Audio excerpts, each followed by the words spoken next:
water again because I don't like the coffee taste in my mouth. We have all seen these popular things in homeschools that maybe you do some of these or all of these, or maybe you don't do any of them. It can be really overwhelming to feel like you are not doing enough or keeping up, or, you're stripping your child of all these rich, wonderful experiences because you're not doing XYZ like you see all the other people do either on social media, YouTube or Instagram or wherever. Rest assured, and I know you have heard this 100 times, so I'm not saying anything new or that you haven't heard, but truly, you don't have to feel like you have to keep up with everything and do it all or do it all every year. There could be some seasons where you do some things more than others. So I'm going to get my list of several things that we don't do in our homeschool for various reasons, and there is nothing wrong with any of these things. I think they're all great and wonderful in their own capacity, maybe except for one thing, but for the most part, they're all really, really good things, and it's things that we've either tried or just have not been able to do because of, life situation. I'm sure there are things that I do in our homeschool that you may have seen in previous videos if you've been here before that you're like, oh my gosh, I would never do that. And that's okay. Nothing wrong with that. Nothing wrong with differences in how, how one school works for one family is not going to be how it's going to work for another family. And I think that that's really cool. There's options. We have options. We don't have to all have a cookie cutter homeschool that looks the same all across the board. By the way, my name is Lauren. I am a homeschooling mom to 3 girls, a 5th grader, a 1st grader, and then a 3rd grader who goes to a Christian school this year. We've been homeschooling for 5 years, or this is our 5th year homeschooling. And so every single year has looked different for us for various reasons, but these are things that I just do not do in our homeschool. So first, number 1 is a themed morning basket. I do not change my morning basket every month to go along, September is apples or just a September themed morning basket. I don't have time for that. I don't have the desire for that. I don't have the energy for that. What we stick with morning basket is what we do for the whole year. We might change up some books, like I'll use this poetry book for a few months and then we'll go to another poetry book. But as far as like every single month, like February is a Valentine's, like I'm a 5-year-old, Valentine's themed month. No, we don't do that. Number 2, poetry tea time. This is something when I was first homeschooling, my first year, I did so much research and I was like, Charlotte Mason, that's the way to go. And there's definitely elements of Charlotte Mason that I do appreciate and have always incorporated into our homeschool. So I thought I had to do all of that. And so I did try to do poetry tea time our first year, and it just did not go well. I didn't really like it. My kids kind of liked it, but if we didn't do it, they didn't really care or ask about it. I just don't absolutely love sitting around and reading poetry, honestly. It's not one of my things. I can do art and picture studies and certain poems, but just to read poems and have to make tea and all these fun snacks, and people say, well, they don't have to be, it can be a store-bought snack. No, I admire people who do that. I think the concept is actually really beautiful, and it's about like slowing down and just appreciating things, and I totally get that. But for me, it's really not something that we particularly enjoy. Number 3, I'm really on a Charlotte Mason kick here. A nature study. We do not do nature studies. Now, do we go outside? Yes. Do we, like it's fall right now. Do we look at the beautiful leaves and observe them and, take that in and observe the world around us? Yes, we do. And that is something that I have made more of a conscious effort in the years since I've started homeschooling, is just really taking note of that and the beauty of creation. Just something that I am more aware of and something that I am teaching to my kids. But as far as like, okay, now bundle up and we're going to go on a nature walk, and get your notebooks out, and we're going to record specimens, and we are going to label the parts of this earthworm No, I have no desire for that. My kids have no desire for that. We want it to be something organic and something not forced. And so it's just more fun for us to be outside, and if we stumble across whatever, a dead mouse, I don't know, my girls will look at it. I will not. I will say, you enjoy that on your own. You know, like wild mushrooms or this plant or that bird or whatever, and we'll discuss it like that, but we don't do a formal nature study. Next thing that we do not do is homeschool groups or homeschool co-ops.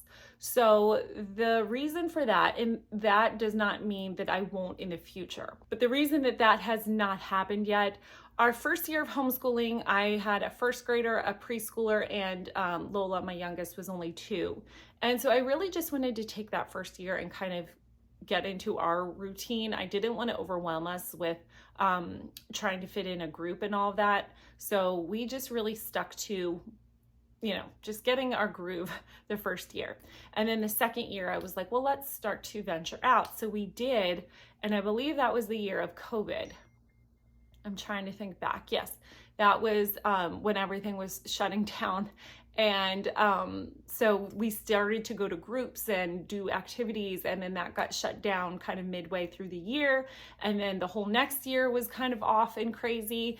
And so we just never really got into them. And it is something that I wanted to continue. And now that I am not working anymore, I'm hopeful that we could maybe get into something like that. But as far as co-ops go, not homeschool groups necessarily, but like co-ops, there's a few around us, but a lot of them are classical conversations, and I don't want to do that.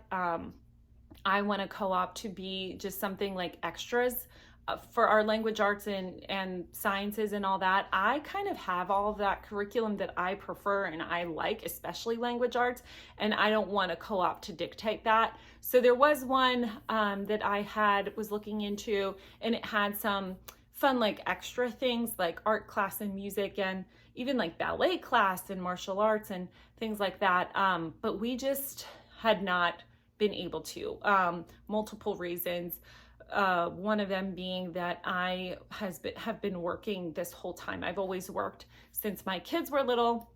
And so I would work 2 days per week. So I was really only with them all day, 3 days a week. And so I didn't want to take one of those precious 3 days of the week, not including the weekend, of course, one of those 3 days, and use that to be gone all day at a co-op. So again, now that I'm home, that is something that we can kind of see what happens. So again, it's not that I'm against them. It just has not been able to work out for us. And even if we do try them, we might not like them. So we'll just kind of see how that goes. But as of yet, we have not officially done any of those. The next one that we do not do is reading aloud tons and tons of chapter books. And if you have been following me for a while, you know that I do not love reading aloud. I don't love reading chapter books. It is not something that brings me joy. Of all the parts of homeschooling that I absolutely love so much, reading chapter books is not on that list. Now, I do love reading to my kids. I do love reading picture books, and we have even based curriculum that we have used based on picture books, because I really, really love that, because like I said, I'm an inner 5-year-old. But as far as chapter books, we have read them, of course, over the past few years. We read a few a year, but it's not something that I'm like an avid lover of or even really love at all. It's tolerable. I tolerate it. And honestly, this year, we're like 8 weeks into the school year, and I have yet to open up one of the books that I had planned to read for my kids, chapter book wise. We have read a lot of picture books though. Next one is unit studies. You know, you hear it all the time. My child is really into birds, so we're gonna do a whole unit study themed on birds and go to the library and watch this documentaries on birds and go bird watching and make a bird themed meal and all of these other things. And honestly, I have tried that with my kids because they're into certain things like unicorns. And so I'm like, well, do you girls want to learn more about you want to do a whole in-depth study in the history of whatever, XYZ. Unicorns, for example. I don't know if there's a history of unicorns, but there has been things that they've been into. And I'm like, do you want to learn more about this? No, not really. So they're just not really into that. We don't do themed things. If they're into it, maybe we'll pick up some picture books from the library, or my older girls will get like chapter books with that element. Let's say it's horses, with like horses in it, but we're not doing whole, a science lesson on the horses and the history of the horse and making our math lesson out of horses. Like, we just don't do that. They don't really care to do that. And I'm kind of glad, because honestly, I don't really care to do that either. Next is, we don't do a million activities. The thought of, having to cart my kids all around for this activity and that activity and this practice and that recital is just makes me tired thinking about it. First of all, my kids don't do well when they are stretched beyond their normal routine, because we have tried certain things. Like, there's certain activities that they do that are in the evenings that we have ongoing, like Awana is one of them. It's like a Wednesday night group that they go to. Many of you probably know what Awana is. If you don't, that's what it is. And it's like a Bible study type group with games and memorization and all that. But Thursdays, it's always terrible. And they've been going to Awana for like 6 years, and they still, I don't know, they just are, my kids are not very, like, if you push them too much physically and we're doing too many outings, it's going to take a big toll on their attitudes, their moods, their behaviors, how they talk. It is just not good. So to be carting them all over the place, doing homeschool and having a million activities, it just would not do well. So that is one thing that just personally for us. And the other thing is, I honestly want to enjoy time at home and resting, and they have the rest of their lives to be on the go, go, go. I just feel, I don't know. This is a personal opinion of mine.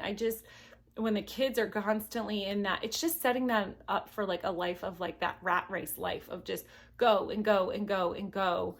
And not to say that you just stay home and never interact with people or don't do anything. That's not it either.